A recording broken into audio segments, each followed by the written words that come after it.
En la clase de hoy vamos a ver hormigones con fibras industriales y recicladas. Yo soy Antonio Cayano, trabajo, colaboro en la cátedra de hormigón y además en el laboratorio de métodos numéricos de ingeniería con Paula Polino. Es un laboratorio que es el inglés. Soy italiano, así que de vuelta van a tener un castellano con tonada italiana. Vivo un poco más que eso, ¿verdad? Bueno, vamos a ver. Bien, esa es la estructura de la clase que vamos a ver hoy. Una pequeña introducción de hormigones con fibras.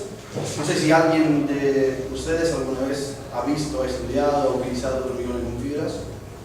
¿Vos? Bien. Entonces vamos a ver las fibras que se utilizan, que se encuentran en comercio. La propiedad es mecánica de esos hormigones a la hora de añadirle fibras. Las fibras recicladas, que hay varias, vamos a ver, y nosotros utilizamos unas que son las fibras que derivan de los neumáticos exhaustos, que no se usan más. Adentro del neumático hay como una malla y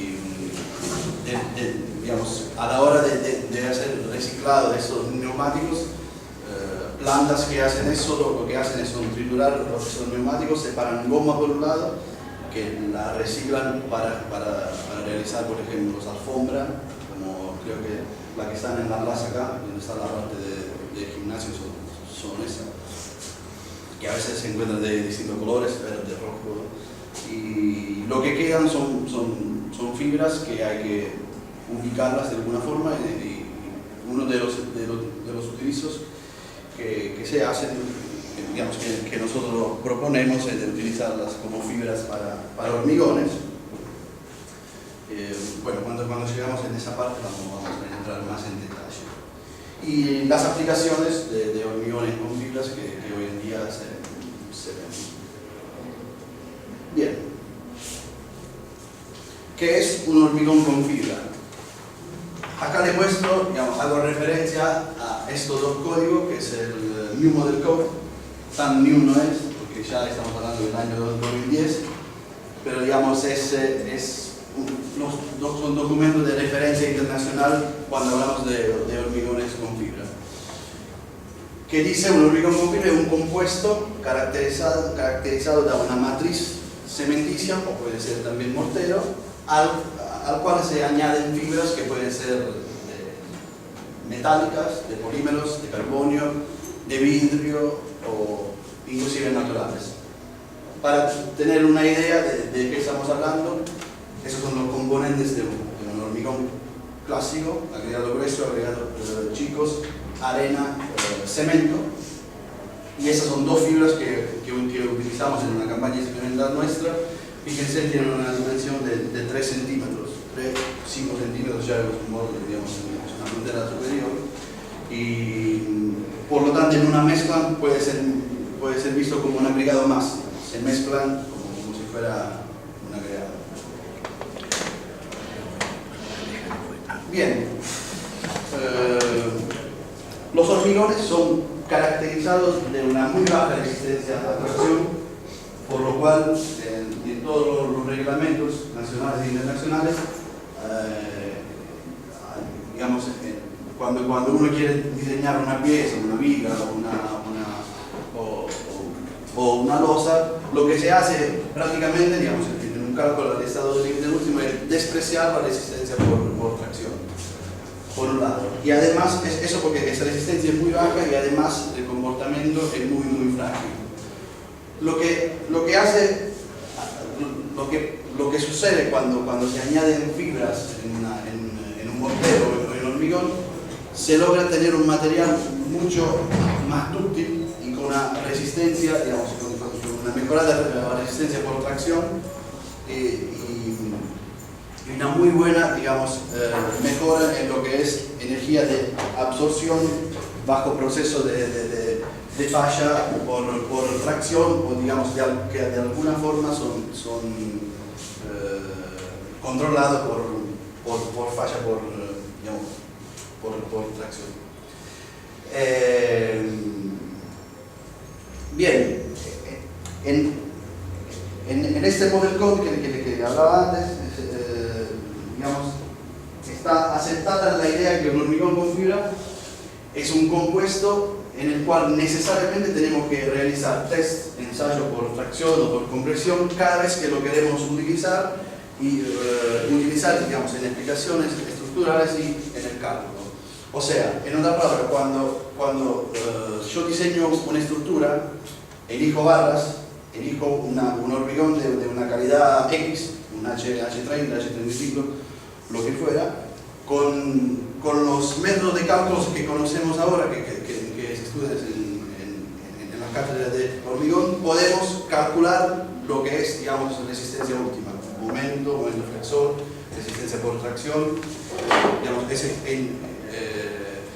en cambio, para hormigones con fibras, eso no lo podemos conocer. Siempre tenemos que pasar por ensayos. O sea, si yo conozco como si fuera... O sea, para un hormigón, para una estructura de hormigón armado, conociendo el hormigón y conociendo las barras, puedo tener una predicción de la resistencia a rotura de esa pieza, de esa tal pieza. Para fibras eso no se puede hacer. Si conozco un hormigón, conozco las fibras, conozco las barras, no puedo conocer con esas solas informaciones la resistencia final de mi viga, de mi columna. Siempre tengo que pasar por ensayos. Eso vamos a ver ahora en detalle de qué ensayos estoy hablando. Bien, vamos a ver las fibras. ¿Qué tipo de fibras hay? ¿Qué materiales? Acá tienen una filmina donde les muestra los materiales disponibles: fibras metálicas, de vidrio, sintéticas, naturales. Una combinación de estas dos fibras, digamos, puede ser utilizada en forma conjunta para obtener hormigones con fibra que se llaman híbridos, que combinan, por ejemplo, es muy clásico ver una combinación de acero con fibras de polipropileno.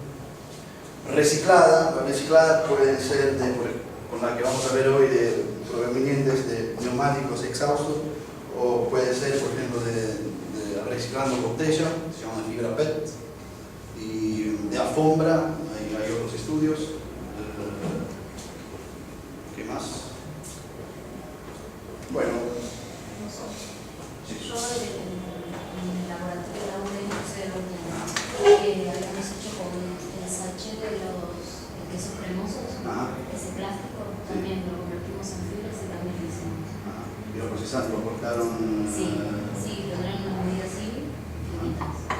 Muy interesante. Sería como plástico, sintético.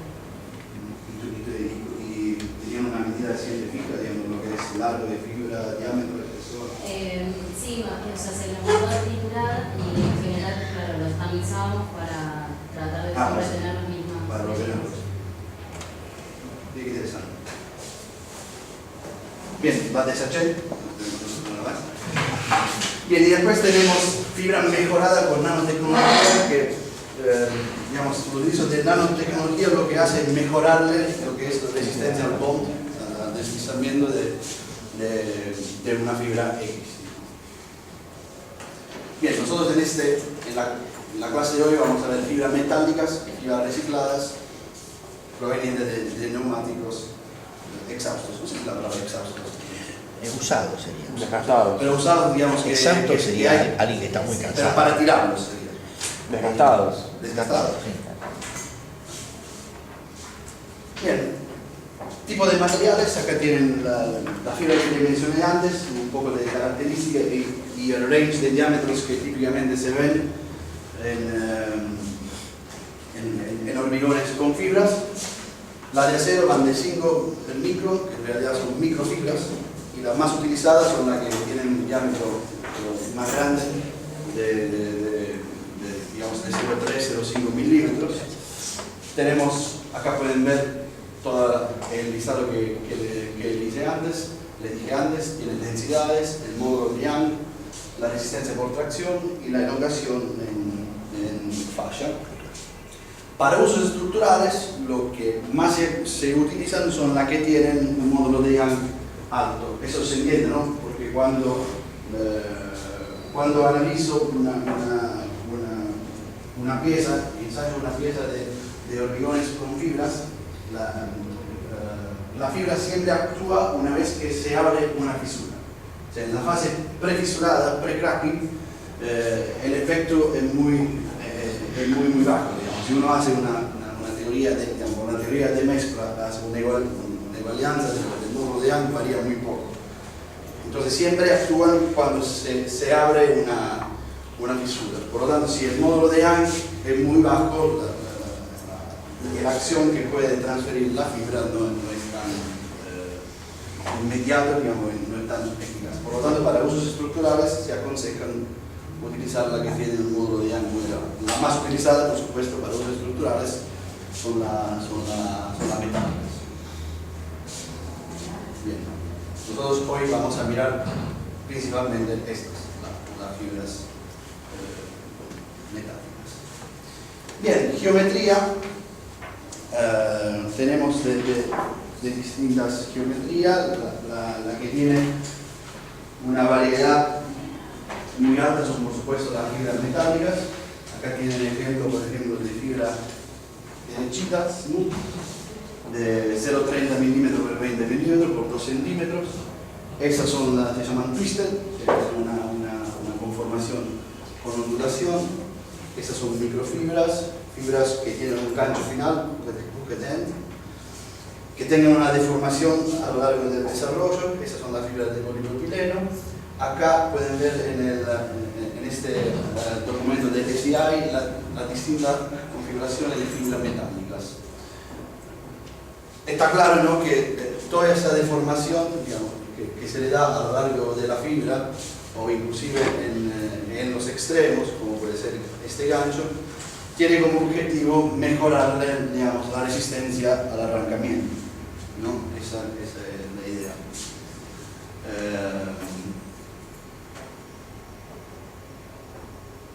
Bien, vamos a ver un poco de definiciones. Bien, yo tengo una fibra, ¿cómo la caracterizo? Como la pido, digamos, si queremos decirla de esta forma.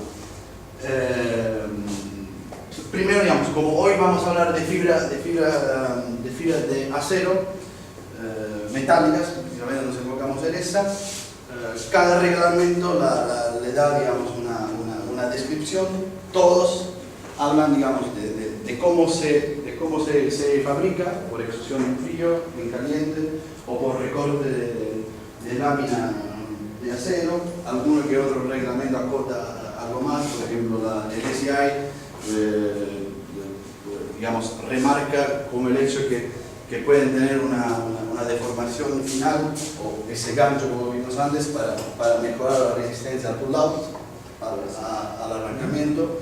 La italiana dice que una fibra de acero, para utilizar el hormigón como fibra, tiene que, digamos, una vez que se la mezcla, cuando se termina el mezclado, si uno toma una muestra de hormigón y saca cada fibra, no tiene que haberse modificado en su característica geométrica, sino, digamos, la fibra no es tan nova, no es apta para ser utilizados en el hormigón. Cuando decís que no tienen que modificar su característica geométrica, lo que querés decir es que no se dobló, no se retorció, o sea, que se mantiene derechita, digamos. Y que tiene que guardar, tiene que cumplir con estas tres cosas que vamos a ver en lo que sigue.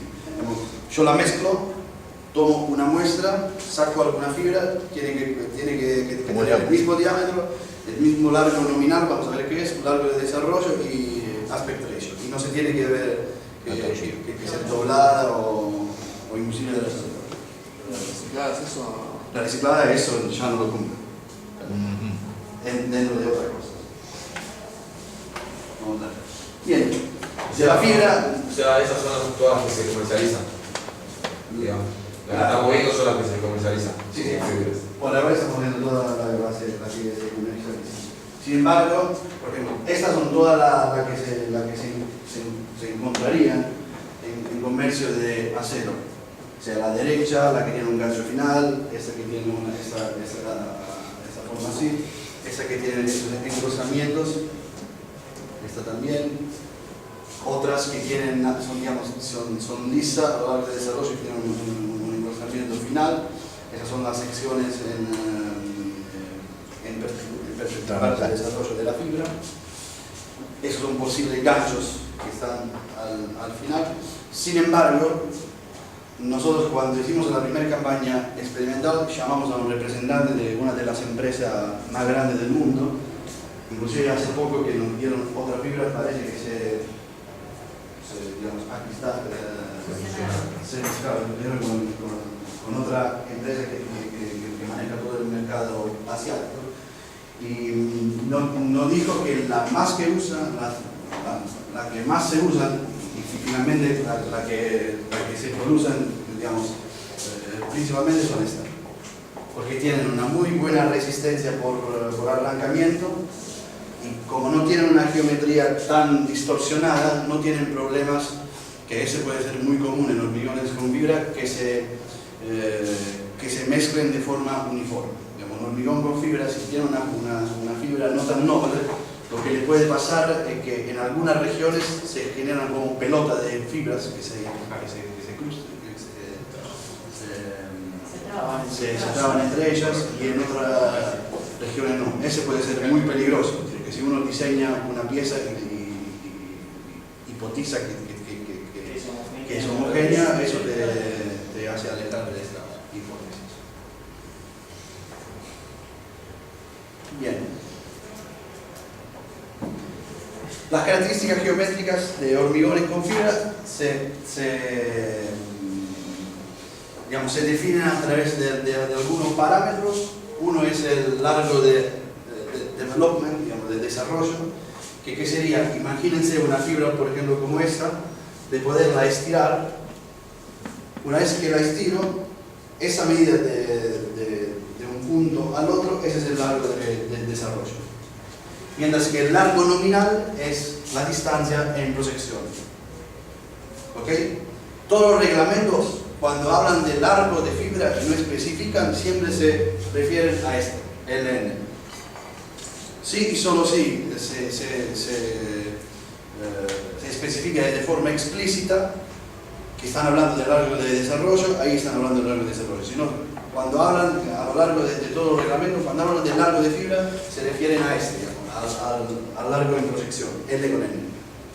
Por supuesto, L con N menor a máximo o igual a L con D. Es exactamente igual, nada más para la fibra derechita, aunque no tiene ningún gancho, ninguna deformación a lo largo de la fibra. Por lo tanto, esa es una variable muy importante, L con N. La otra es el diámetro equivalente. El diámetro equivalente, ¿qué sería? Es aquel diámetro de una ideal sección circular que tenga la misma área de la sección considerada. Es decir, por ejemplo, acá tenemos un ejemplo de una sección rectangular.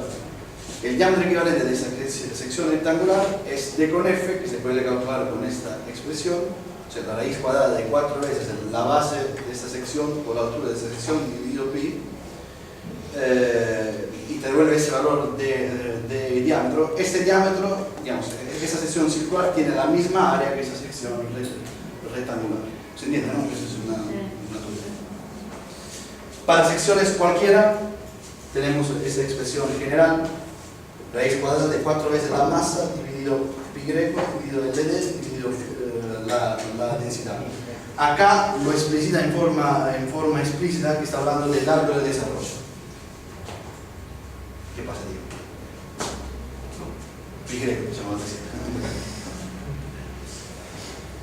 Bueno, entonces, como características geométricas importantes tenemos largo nominal, largo de desarrollo, diámetro equivalente, y por último el radio de aspecto, que es el radio entre el largo nominal dividido de con F, ¿no? Eso te da una medida de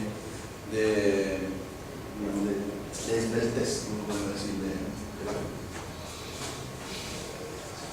Bien, ahora supongamos que yo soy un productor de fibras y la quiero la quiero proponer a una empresa, a una hormigonera para utilizarla, los reglamentos piden requerimientos mínimos para poderla, digamos, utilizar o para poderla proponer. Ese es uno que tiene que ver, digamos, con la resistencia por tracción. Subdivide las fibras en clases de resistencia, R1, R2 y R3. La columna 1 y la columna 2 se difieren. La primera tiene que ver con las fibras derechita, la segunda con la fibra que tiene una distorsión a lo largo del desarrollo de la misma. Otra separación está hecha por rango de diámetros. Acá estamos hablando de fibra metálica. Y cuando hago el ensayo por tracción, en función de la resistencia por tracción y del límite elástico convencional, que es el RP02, que se calcula de esta forma, trazando, si este, digamos, es un ensayo fuerte, digamos, esfuerzo de formación de una fibra, el límite elástico convencional se calcula trazando una paralela a esta rama por una deformación del 0,002%. Con el valor que me cruzo, ese valor sería este, RP02. Además, tolerancias, o sea, tengo que respetar unas tolerancias en mi valor geométrico que yo declaro. Mira, yo te entrego una fibra de un largo L tal. Acá, como no especificamos, estamos hablando del largo nominal, de un diámetro equivalente tal y un ratio de aspecto tal. Bien, las distintas normas, acá tenemos por ejemplo una americana o la europea, te dicen qué deviación máxima tienen que tener tus fibras, tanto digamos, considerando cada símbolo de fibras o el promedio de la misma, cuando pueden diferir del largo, del diámetro, digamos, o del radio de aspecto declarado. Acá, por ejemplo, si yo declaro un largo nominal L con N, la diferencia puede ser como máximo más o menos del 10%. La europea hace algo parecido, nada más que hace distinción entre fibra largas y fibra cortas, fibra que tiene un diámetro mayor a 0,3 milímetros y menor a 0,3 milímetros, y separa un poco esta tolerancia. ¿Para qué necesito esto? Si yo quiero utilizar hormigones con fibras, no la quiero producir yo. Estrictamente, estas dos filminas que le mostré parecería medio que no se entienden. Bueno, a nosotros nos parecen importantes porque vamos a ver las fibras recicladas cómo se ubican en esto. Ya se imaginan que la parte geométrica estamos muy lejos de respetar eso, porque cada fibra, van a ver después en un grupo, cada fibra tiene una geometría diferente. Bien, además, cuando yo tengo que utilizar fibras en hormigones, eso es fácil de imaginar. Se imagina, digamos, fácilmente que si tengo un hormigón con agregado muy grueso, eso no le facilita, digamos, un buen comportamiento de cada fibra. Por lo tanto, lo que los reglamentos te indican es un diámetro máximo de agregados que tiene que ser menor al máximo, igual a mitad del largo de la fibra. Como no está especificado, está hablando del largo nominal, ¿no? El espesor mínimo de un elemento tiene que ser mayor al máximo, igual a 1,5 veces el largo de la fibra. Bueno, la combinación de estas dos te da que el espesor, digamos, que el diámetro máximo del agregado tiene que ser menor al máximo igual a un tercio del espesor, por ejemplo, de una losa. Acá otra sugerencia es la cantidad mínima de fibras de acero a utilizar para que un hormigón pueda ser considerado estructural. Habla de 25 kilos sobre metros cúbicos. Si están acostumbrados a verlo en volume fraction, en fracción volumétrica, eso es un 0,3%, por ahí. Acá otra sugerencia, que el largo máximo de la fibra tiene que ser menor al máximo a 2/3 del fit del Ugello. Ugello sería para Shotcliffe, Shotfix, ¿saben qué es? Es un hormigón Proyectado proyectado. o unitado. La sección mínima de extinguimiento de donde sale ese hormigón es en italiano, uccello. No sé cómo se dice. La boquilla. Agujero. Fuyelo, agujero. Dentro de la boquilla. Ah, boquilla, eso. Porque yo lo sé en Google Translate. Bien, vamos a ver qué pasa cuando utilizo. Vimos un pantallazo de las características geométricas de las fibras. ¿Qué pasa cuando la utilizo en hormigones? Bien, todas las mejoras que tengo están listadas acá. Una mejora en la resistencia por tracción, que se puede ver, digamos, tanto si tengo un elemento que está estirado en tracción directa o por flexión. Acá, digamos, estos valores, 1%, 0,5%, es aquel valor, es aquella refracción volumétrica que le daría un comportamiento elastoplástico de la sección. Pero esto vamos a ver un poco más en detalle. Una mejora en lo que es resistencia a compresión biaxial, un cierre de las aberturas de la fisura, una mejora en la resistencia de impacto de la fisura debido al proceso de secado, una mejora en la permeabilidad del material, una mejora en hormigones que están sometidos a ciclos de hielo y deshielo, y una mejora en lo que son fenómenos de spalling en hormigones con fibra bajo fuego. PP significa, digamos, es una sugerencia de las fibras que se utilizan, que son polypropylene fibers, eso es lo que más se ve en literatura. Y FRC, acá serían, digamos, mejora la permeabilidad si se combinan fibras híbridas, polipropileno y de acero, porque la de polipropileno trabaja muy bien en lo que es la fase de primer fisuración de la pieza, y la de acero en la fase de segunda fisuración. Entonces, haciendo una combinación de esa, se obtiene una respuesta optimal, digamos. Bien, entonces, todo eso se puede traducir con una mejora de la tenacidad del material y, por supuesto, de la durabilidad a la hora que estoy cosiendo fisuras en una pieza considerable. Bien, vamos a ver algunos de esos estados. Tensile behavior, o sea, respuesta por tracción. Estábamos acostumbrados a conocer un hormigón que cuando se ensayaba por tracción tenía una resistencia muy baja y además una respuesta post-fisuración muy frágil. La motivación por la cual en el estado límite último se desprecia prácticamente la resistencia por tracción. Vamos a ver en la clase que viene que el hormigón con fibras eso no aparece. Vamos a considerar una resistencia por tracción. Tenemos dos posibles configuraciones. Ese, digamos, con una respuesta típica de si hago un ensayo de este tipo, carga versus desplazamiento, digamos, estiramiento. Si tengo un contenido bajo de fibra, lo que me va a pasar es que se va a generar una única fisura y un comportamiento softening, con ablandamiento. Sin embargo, la energía de absorción es considerable comparada con un hormigón sin fibras.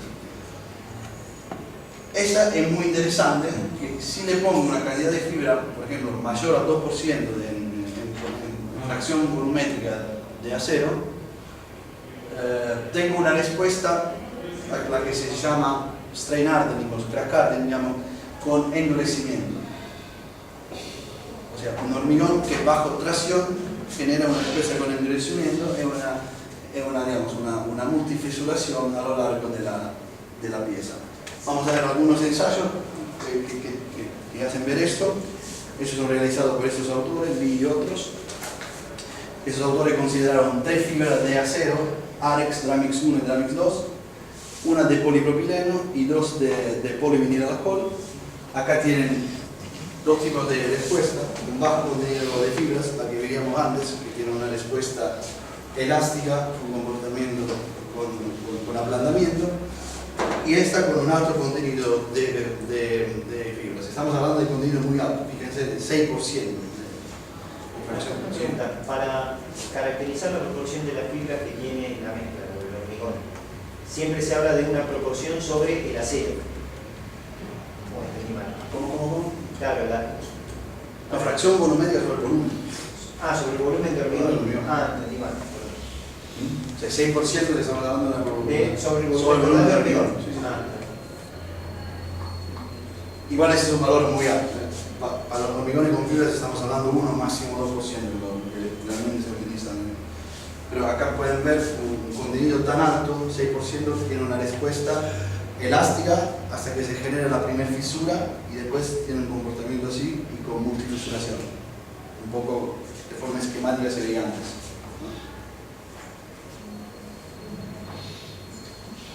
Para tener, o sea, si les resulta difícil imaginarlo en fracción volumétrica, 1% de fracción volumétrica de contenido de fibra equivale a 80 kilos sobre el metro cúbico. 80 kilos de fibras sobre un metro cubo de hormigón. Mucho. Que eso no es muchísimo, pero ya cuando hablamos de 6% estamos hablando de 500 kilos.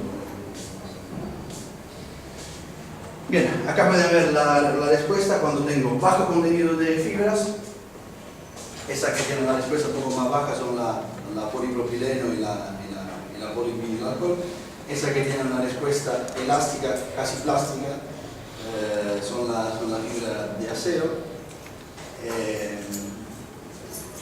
Acá lo mismo, tengo contenido mayor de fibras, tengo una respuesta hasta con encrudimiento. Muy interesante ver acá como, por ejemplo, si considero una Dramix One con 6% de contenido en fibra, tiene la misma respuesta o casi la misma que la Dramix Dox con 3.5% de contenidos de fracción volumétrica de fibras. ¿Esto cómo puede ser? Si se fijan acá, la Dramix tiene un ratio de aspecto de 60 y la otra de 100, es decir, que tienen el mismo diámetro. O sea, paridad de diámetro, la Dramix Dox es un poco más larga y eso hace que tiene una resistencia por pull-out, por esquilamiento mejor. Esquilamiento, arrancamiento. Bien, como le decía antes, las que se aconsejan para usos estructurales son la que tiene un módulo de Young alto, la que tiene un módulo de Young bajo, digamos, eso se ve reflejado directamente. Eso es la que tiene un módulo de Young bajo, a pesar de que tiene un contenido altísimo, cosa que la respuesta es muchísimo mejor con digamos, la que tiene un módulo de Young alto, que es la de acero. ¿Está claro? ¿Hasta ahora?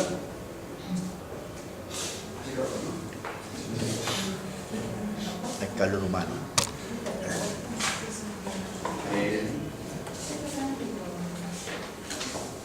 Hace mucho ruido. Intentamos.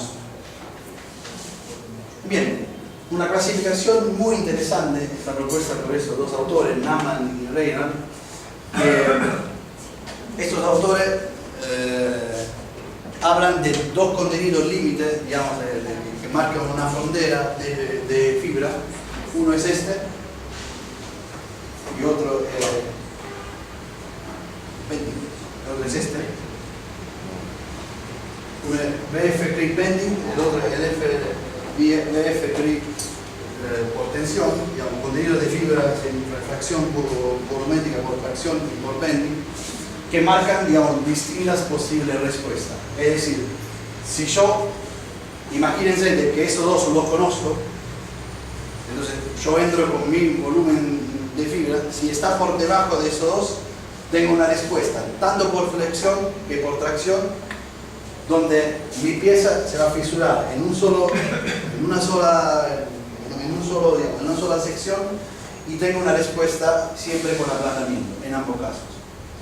Si mi volumen de fibra se ubica entre, digamos, mayor que este, el bending, y menor que el volumen crítico por tracción, puedo tener una respuesta de este tipo por tracción con respuesta, digamos, esfuerzos, deformaciones o o si quieren aberturas de la fisura de este tipo, digamos, con ablandamiento. Sin embargo, por flexión tengo una configuración multifisurada y con respuesta de este tipo, aunque tengo un ramo de ablandamiento hasta que llego a este punto donde en una sección, típicamente en la mitad, si en esa sección tengo mayor momento, se genera, digamos, se empiezan a romper o a deslizar las fibras, y ahí se genera una localización de la fractura en un punto y con un decaimiento de la resistencia. Si mi volumen de fibra es mayor que este volumen crítico, por supuesto mayor que el volumen crítico por bending, tengo una respuesta hardening con incluimiento tanto para bending, digamos, para flexión, que por supuesto para tracción, con una configuración con multifisura, y además esta abertura de fisura son muy pequeñas. ¿Dónde está el baile? Es que estos dos no lo conocemos al tiro. Necesitamos hacer ensayos, solo así podemos conocerlos. Y si, por ejemplo, ¿de qué deformaciones estamos hablando? Por ejemplo, del hormigón, ¿en tracción o en compresión? Vos sabés que como la deformación, digamos, hormigones con fibras, digamos, ahora vamos a ver más adelante que si bien hay ensayo por tracción, ensayo por bending y tal, al final todos los códigos aconsejan utilizar vigas y vigas con entalle. Entonces lo que se monitorea siempre son carga, 4 puntos o 3 puntos, versus o la deflexión, o si no, vamos a ver que vamos a tener vigas así. Y se mide lo que se llama CTO, Crack Tip Over Displacement, la abertura a la octava. Y si no, si haces un ensayo por tracción, siempre se consideran proyectos así. Entonces, lo que vos ves como deformación acá, por ejemplo, acá directamente te lo dan en displacement, en desplazamiento. Otros autores te lo dan en deformación, pero son una finción, porque son calculados entre por ejemplo, la medida del string gauge, que como se genera una fractura y se genera una separación, o sea, no existe no es una deformación como si vale para compresión, por eso no puedo tirar números. No es válido. Y en nuestra experiencia siempre consideramos estas vigas y vamos a medir la abertura de la fisura. Después vamos a ver toda una campaña experimental sobre eso. Bien. Sí, yo quería ver más o menos qué efecto le estaba haciendo la fibra, al comportamiento del hormigón. O sea, si estamos hablando de deformaciones del hormigón, de cuánto respecto del comportamiento del hormigón sin la fibra. Es que, digamos, por ejemplo, si lo querés ver en una viga digamos, bajo presión de 4 puntos, ahí las fibras te permiten llegar a desplazamiento, es decir, a abertura de fisura que superan los 6 milímetros y mucho más. Cosa que un hormigón sin fibra es un decaimiento rápido y una respuesta muy frágil. Bien. Pues eso lo vamos a ver en la campaña experimental que hicimos. ¿Se entendió hasta ahora?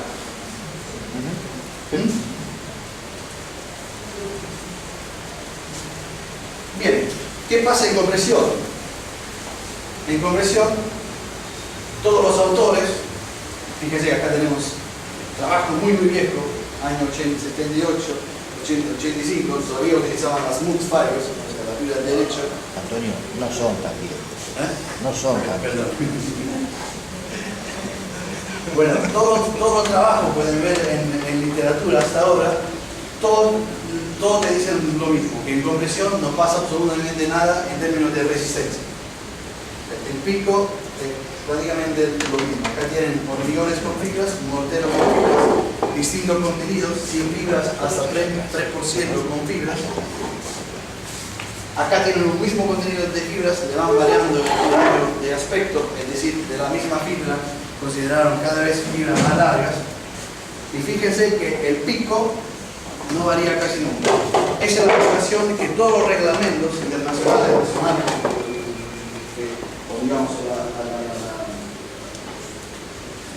los consejos que ellos dan, que prácticamente a la hora de hacer cálculos al estado límite en compresión hay que considerar directamente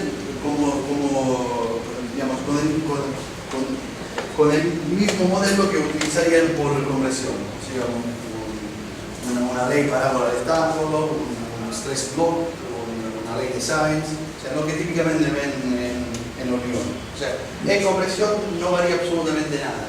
Si bien mejora un poco la tenacidad del material, pero como a nosotros nos interesa la resistencia y lo que pasa de acá para atrás, o sea, en deformaciones que por ejemplo puede ser 0,03 para nuestro reglamento,